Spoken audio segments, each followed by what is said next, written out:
Hello students, Gargi tutorial ক্লাসে তোমাদের স্বাগত জানাই।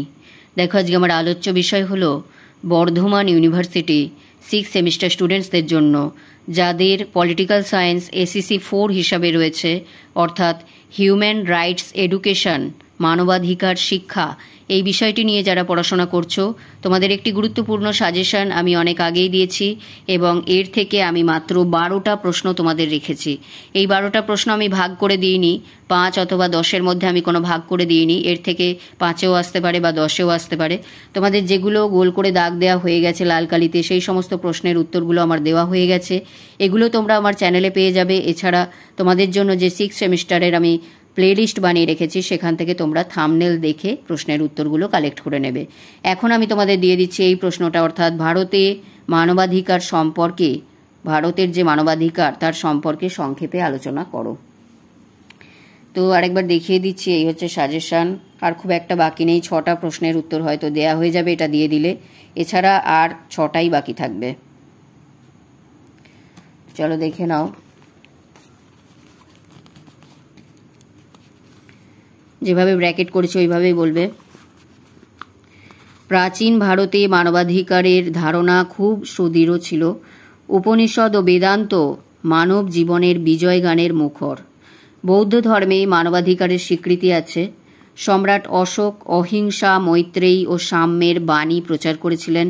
জৈন ধর্ম, শিখ ধর্ম মানবতার জয়গানে মুখরিত। ইসলাম ধর্মে সাম্যের বাণী ঘোষিত হয়েছে। প্যারা চেঞ্জ করে বলবে, তবে প্রাচীনকাল থেকে আধুনিক সব কালেই ভারতে বারবার দুর্বল ও দরিদ্র মানুষের অধিকার লঙ্ঘিত হয়েছে। অষ্টাদশ শতক থেকে ভারতে মানবাধিকার রক্ষার জন্য শোষিত মানুষের প্রতিবাদী আন্দোলন শুরু হয়েছে। 19 শতকে ব্রিটিশ আমলে যেসব কৃষক বিদ্রোহ হয়েছে, সেগুলো ছিল নিপীড়িত কৃষকদের অধিকার রক্ষার আন্দোলন।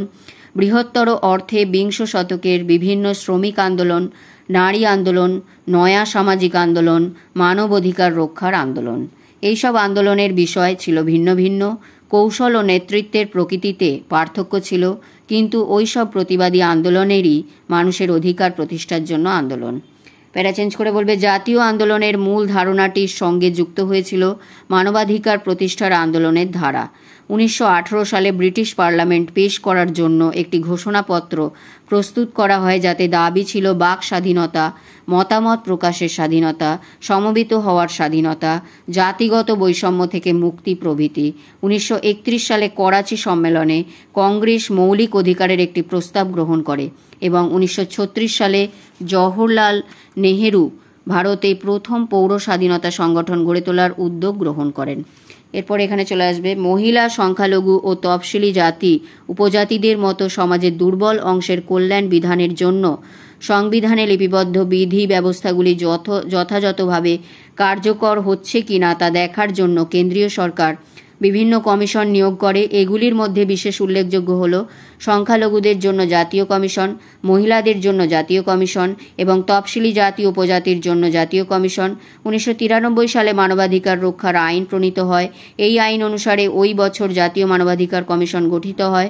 পশ্চিমবঙ্গে 1995 সালে জানুয়ারি মাসে রাজ্য সরকার একটি গেজেট নোটিফিকেশনের মাধ্যমে পশ্চিমবঙ্গ মানবাধিকার কমিশন গঠন করেছে।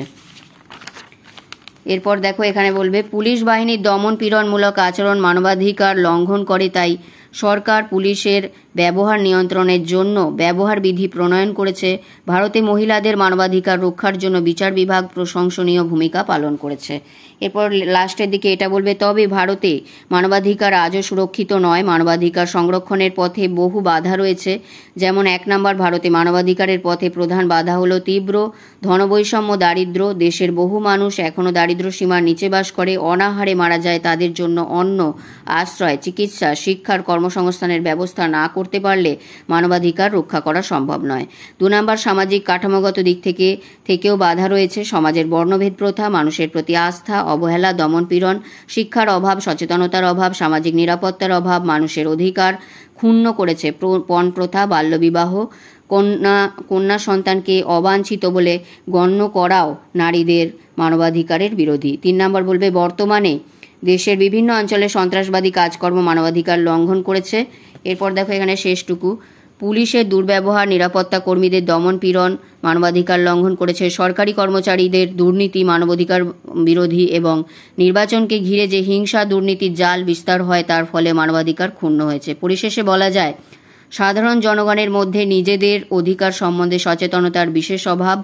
এরপর এইটুখানি বলেই অনেক ক্ষেত্রে মানবাধিকার লঙ্ঘিত হলে তার প্রতিকারের জন্য যে উদ্যোগ ও আন্দোলনের প্রয়োজন তার জন্য সাধারণ মানুষের মধ্যে উৎসাহ আগ্রহ দেখা যায় না। এই অবধি বলে এটা শেষ করে দেবে। এটা 10 নম্বরের প্রশ্ন, আমি বড় করে আছে তার মধ্যে থেকে ছোট করে তোমাদের করে দিলাম। যেভাবে ব্র্যাকেট করেছি সেইভাবেই বলবে।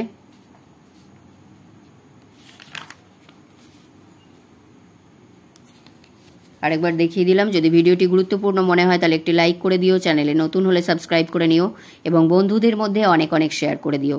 দেখা হচ্ছে পরবর্তী ভিডিওতে।